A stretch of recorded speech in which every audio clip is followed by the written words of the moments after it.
Hello and welcome to MotorTrend's 2012 Sport Utility of the Year test program. 10 new or substantially upgraded sport utility vehicles are eligible for this year's award.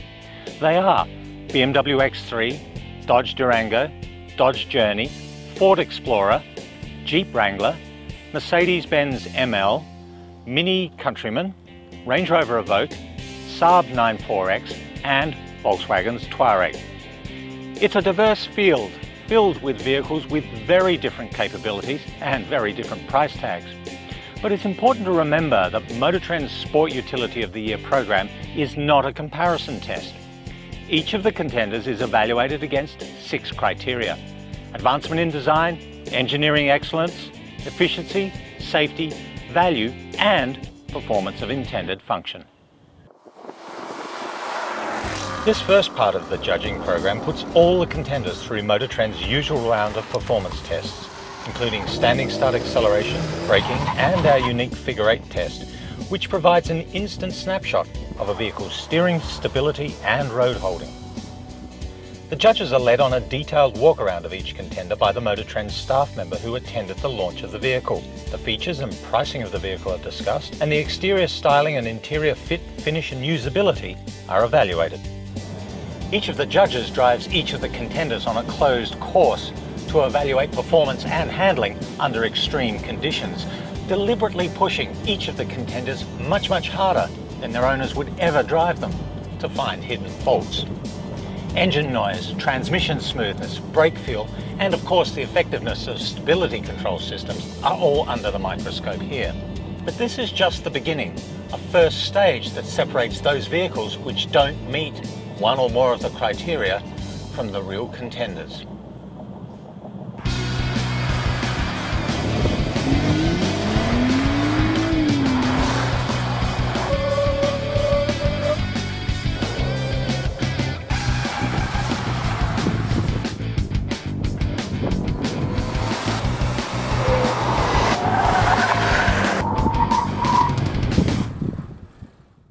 We got the Dodge Journey here, which, I mean, if we're completely honest, there's not much that makes it really like a traditional SUV here. It's not really a big deal in the world of SUVs.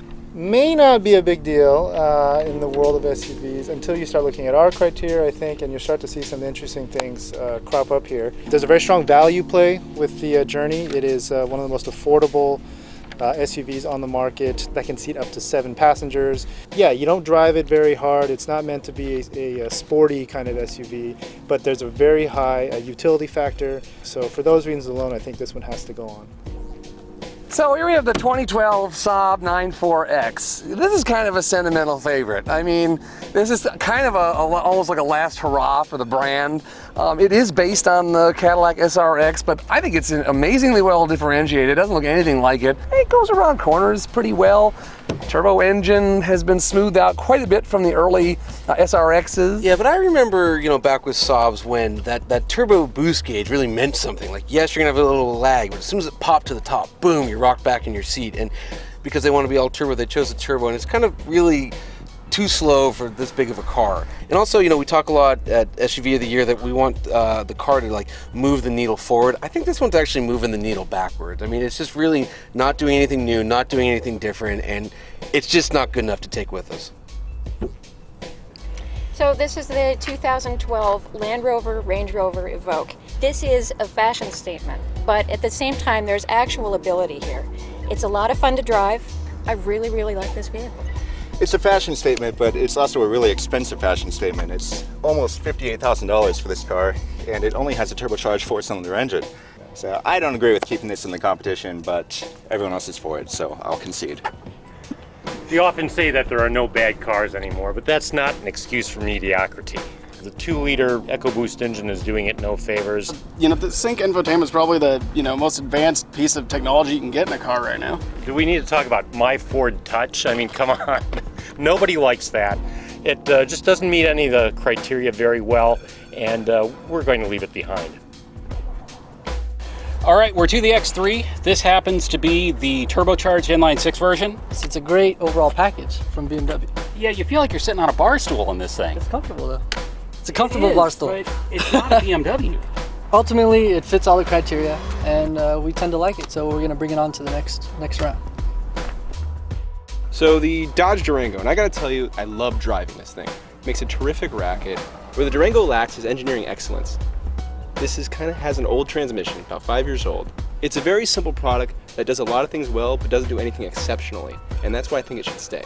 Well, I'll grant you the engineering excellence ding on the transmission, but on the other hand, we've got a 3.6 liter V6 here that can tow 6,200 pounds.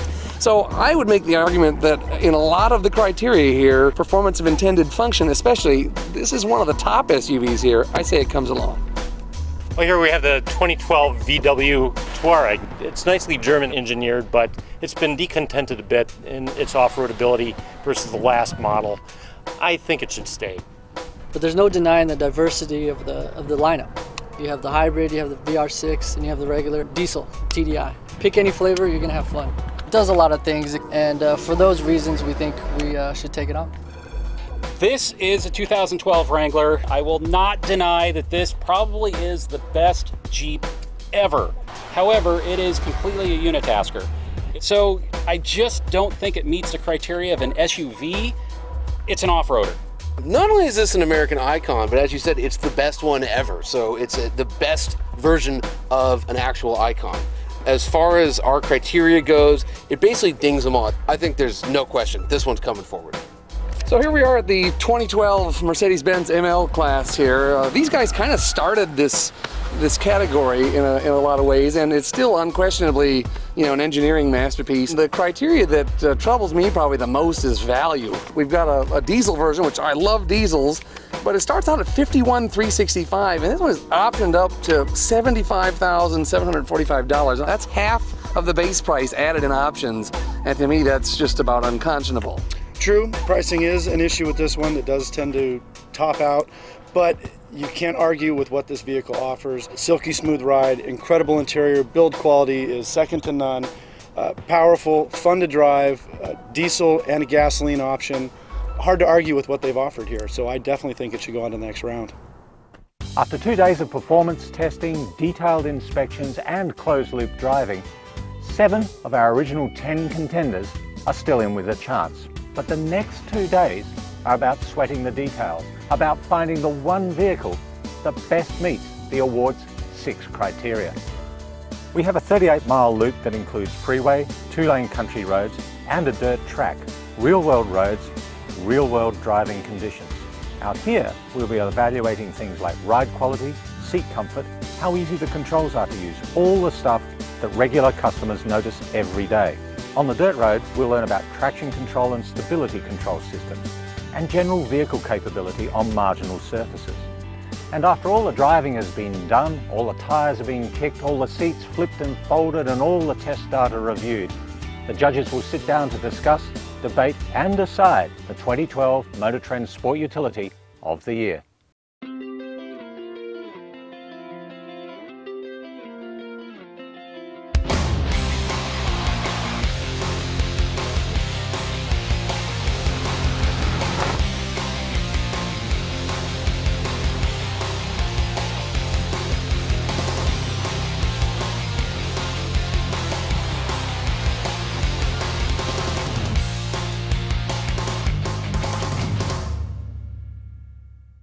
So now's crunch time. So now we got to cut down to a winner. So let's start with BMW X3.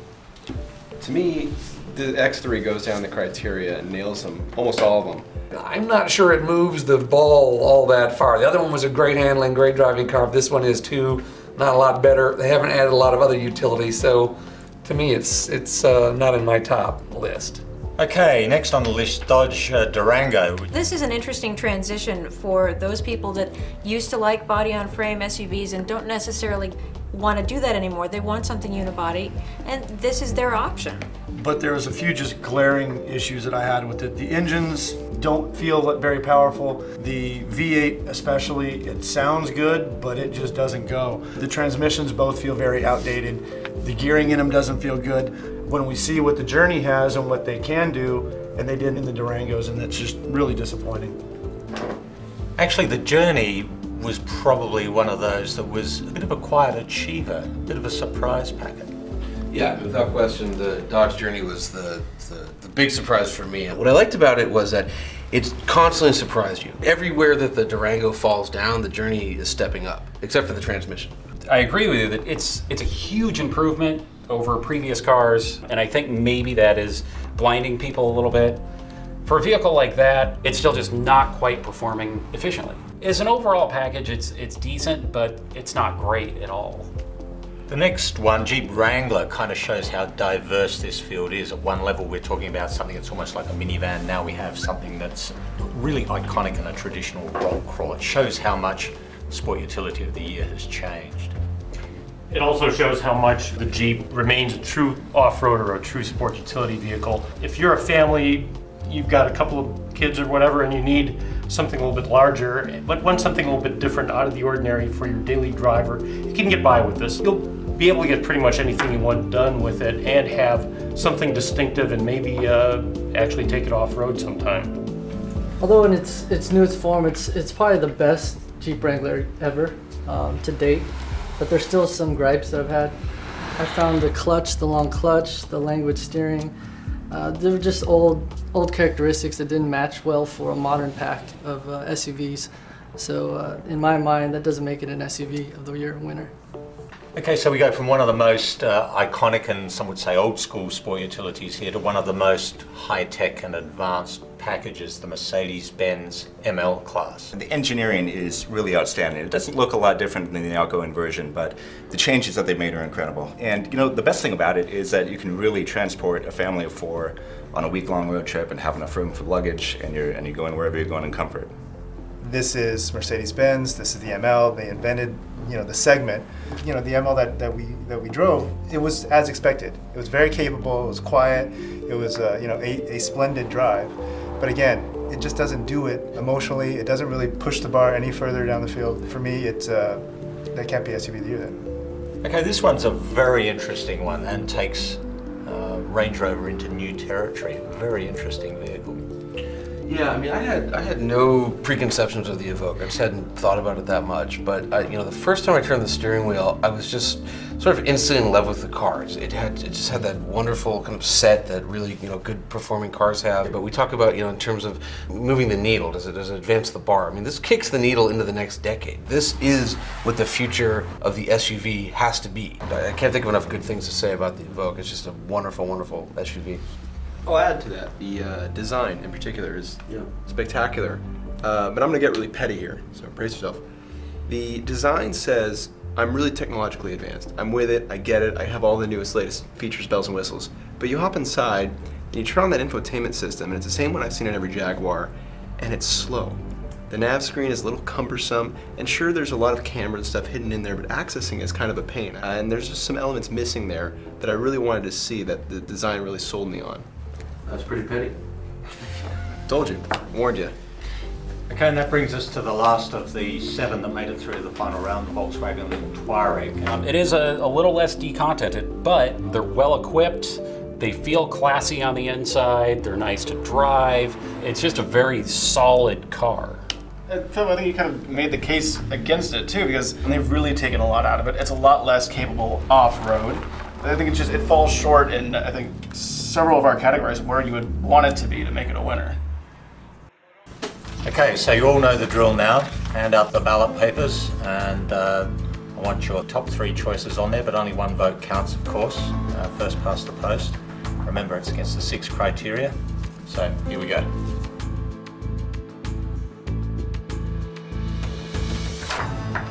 Okay, we've got a result. It's going to be very interesting, this one. 2012 Motor Trend Sport Utility of the Year is Range Rover Evoque.